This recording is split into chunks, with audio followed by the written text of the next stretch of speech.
O presidente dos Estados Unidos da América, Donald Trump, chamou pela primeira vez a Rússia de agressora na guerra contra a Ucrânia, o que demonstra uma mudança em sua posição em relação a Moscou. É o que afirma a publicação Político. Donald Trump afirmou depois que acreditava poder encerrar rapidamente a guerra da Rússia contra a Ucrânia. Mas essa tarefa se mostrou difícil demais para ele, por isso ele admite o fracasso. Mas, por mais paradoxal que pareça, segundo a lógica do presidente americano, a culpa disso não é da Rússia agressiva, mas sim da Europa, que supostamente impõe condições impossíveis e se recusa a pressionar Moscou. E, segundo a lógica de Trump, Kiev também é culpada, porque simplesmente não quer entregar seus territórios ao ditador russo. Na prática, Trump, nos últimos 2 dias, admitiu publicamente sua incapacidade de acabar com a guerra que ele prometeu parar em 24 horas. Além disso, Trump afirmou que ainda é preciso descobrir quem é o culpado pelo início desta guerra, se é a Ucrânia ou a Rússia, e que Putin e Zelensky não vão se encontrar porque se odeiam. Trump já havia anunciado em agosto um encontro pessoal entre eles. Vamos analisar as principais declarações polêmicas de Trump nos últimos dias e tentar estabelecer a posição real do presidente americano hoje em relação à guerra da Rússia contra a Ucrânia. Meu nome é Alexei Petch e, antes de começarmos este episódio, lembro que neste canal do YouTube são publicados diariamente vários vídeos com notícias e análises de eventos mundiais, para que você fique por dentro de absolutamente todas as notícias. Por isso, recomendo que se inscreva no canal e deixe um like no vídeo. O presidente dos Estados Unidos da América, Donald Trump, chamou a Rússia de agressora na guerra contra a Ucrânia pela primeira vez, demonstrando mudança em sua posição sobre Moscou. É o que pensa a publicação Político. E a seguir vou citar Donald Trump. Nesta semana, 8.000 soldados de ambos os países morreram, um pouco mais da Rússia. Quando você é o agressor, perde mais. Embora anteriormente Trump se recusasse a condenar o Kremlin e negasse as resoluções da Organização das Nações Unidas e a declaração do G7, que já há muito tempo chamavam a Rússia de agressora. Em abril, Trump culpou a Ucrânia, dizendo que ela não tinha o direito de iniciar uma guerra contra um adversário muito mais poderoso. Que lógica é essa da pessoa quando ele diz que a Ucrânia não tinha o direito de começar a guerra? Ou seja, estão te atacando. E pela lógica de Trump, a Ucrânia não deveria ter feito nada. No entanto, a posição de Trump, como escreve o Político, mudou. Durante o verão, a administração dos Estados Unidos da América começou a pressionar mais Putin, tentando promover negociações de paz diretas entre ele e o presidente da Ucrânia, Volodymyr Zelensky. E novamente uma citação de Trump. Eu parei 7 guerras e pensei que esta, referindo-se à guerra entre a Rússia e a Ucrânia, seria fácil para mim, mas acabou sendo difícil.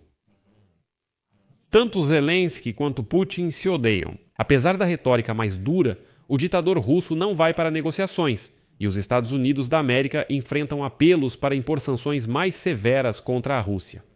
Trump prometeu aumentar as restrições, mas só depois que a Europa parar de comprar petróleo russo e reforçar primeiro suas próprias sanções.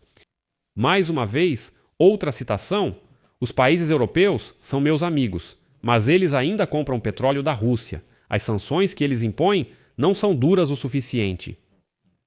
Lembro que a Hungria e a Eslováquia continuam sendo os maiores compradores de energia russa na União Europeia e se opõem aos planos da Comissão Europeia de eliminá-la gradualmente. E agora, o ministro da Energia dos Estados Unidos da América, Chris Wright, declarou que os Estados Unidos buscam expulsar todo o gás russo da Europa para reduzir a capacidade de Moscou de financiar a guerra. Mesmo assim, o próprio Trump reconheceu hoje seu fracasso. Ele fez uma declaração sobre a próxima reunião entre o presidente da Ucrânia, Volodymyr Zelensky, e o ditador russo, Vladimir Putin, observando que para que ela aconteça, ele terá que intervir. Trump, em particular, afirmou que acabar com a guerra na Ucrânia se mostrou mais difícil do que ele esperava, devido ao que chamou de ódio incompreensível entre Putin e Zelensky. Citação: eu quero parar isso. E sabe, eu parei 7 guerras. Eu pensei que a guerra da Rússia contra a Ucrânia seria fácil para mim, mas isso se tornou um fracasso. O ódio entre Zelensky e Putin é inexplicável. Haverá negociações, não importa como você as chame, cúpula ou apenas um encontro não faz diferença, mas provavelmente terei que intervir. Eles se odeiam tanto que quase não conseguem conversar, simplesmente não são capazes de falar um com o outro. Mas é curioso que Trump não respondeu à pergunta sobre possíveis datas para esse encontro, mas mesmo assim declarou novamente em alto e bom som que ele acontecerá, cito, relativamente em breve.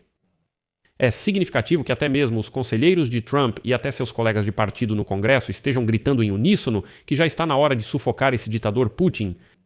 A Rússia, na verdade, não está vencendo no campo de batalha, declarou o representante especial do presidente dos Estados Unidos da América, Keith Kellogg, em uma conferência em Kiev, observando que essa pergunta foi feita. Segue a citação de Kellogg. A Rússia está vencendo? Essa é uma ótima pergunta, porque foi exatamente isso que o presidente Trump me perguntou no Salão Oval há cerca de 6 semanas. A mesma pergunta, e eu respondi com firmeza: senhor presidente, não ouça apenas a mim. Seu presidente do Comitê Conjunto dos Chefes de Estado-Maior, Dan Kane, está esperando lá fora. Ele está ao lado do carro. Chame-o, pergunte isso a ele. Ele é seu principal conselheiro militar. E então continuou. Kellogg observou que tanto ele quanto Kane, no final, disseram a mesma coisa para Trump. Não se trata de uma vitória dos russos. Mais uma citação. Dan Kane disse a mesma coisa. Os russos estão vencendo? Não, eles não estão vencendo. E Putin pode dizer que está vencendo o quanto quiser. Na verdade, a Rússia está perdendo esta guerra. Se Putin estivesse vencendo, ele já estaria em Kiev, a oeste do Dnieper, em Odessa, e teria mudado o governo. Na verdade, a Rússia está perdendo esta guerra. Ao mesmo tempo, o presidente da Câmara dos Representantes dos Estados Unidos da América, Mike Johnson, declarou que já passou da hora de impor sanções contra a Rússia, mas o Congresso dos Estados Unidos da América não vai implementá-las sem o consentimento do presidente Donald Trump. Vou citar uma longa declaração de Mike Johnson. Acredito que tempos desesperadores exigem medidas radicais e que sanções adequadas contra a Rússia já estão atrasadas.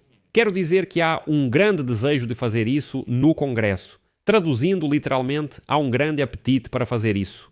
Por isso, estamos prontos para cooperar com a Casa Branca e com nossos colegas do Senado e da Câmara dos Representantes para fazer isso.